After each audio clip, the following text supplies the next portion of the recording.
নমস্কার বন্ধুরা, সবাইকে স্বাগত। আজকে ভিডিওতে আমরা দেখব হিরোর নতুন স্প্লেন্ডার প্লাস ফ্লেক্স ফিউল।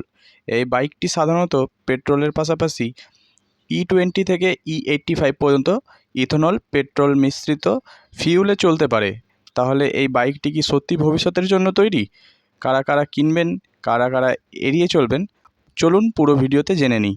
প্রথমেই যদি ডিজাইনের কথা বলি, তাহলে এটা দেখতে অনেকটাই সাধারণ স্প্লেন্ডারের মতোই, তবে এর ফ্লেক্স ফিউল গ্রাফিক্স বাইকটির লুকসটা আলাদা করেছে। যারা সিম্পল টেকসই এবং ডেইলি কমিউটার বাইক পছন্দ করো, তাদের কাছে কিন্তু ডিজাইনটা ভালো লাগবে। এবার আসি ইঞ্জিনে।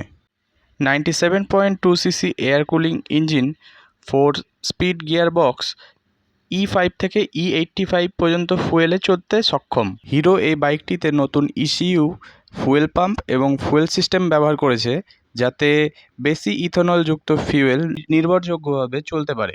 বন্ধুরা, এই বাইকে রয়েছে i3S system, semi digital meter, USB charger port, side stand engine cut off আর ইলেকট্রিক স্টার্ট বাটন।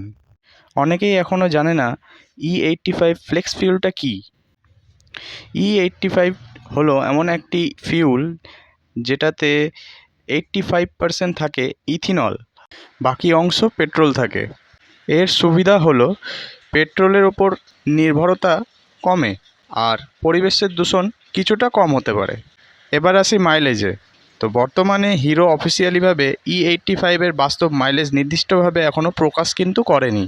এবার আসি দামে। তো বন্ধুরা, তোমরা দেখতেই পাচ্ছ ডিস্ট্রিক্ট ওয়াইজ ওয়েস্ট বেঙ্গলে এটা জুলাই মাসের স্পেশাল প্রাইস দেখাচ্ছে 78,375। এটা কিন্তু এক্স শোরুম প্রাইস। এবার এই বাইকটি কারা কিনতে পারে? যদি তুমি দীর্ঘদিন ব্যবহার করার জন্য একটি নির্ভরযোগ্য কমিউটার বাইক কিনতে চাও আর ভবিষ্যতে ফ্লেক্স ফিউল প্রযুক্তি ব্যবহার করতে চাও, তাহলে Hero Splendor plus flex fuel তোমরা কনসিডার করতে পারো।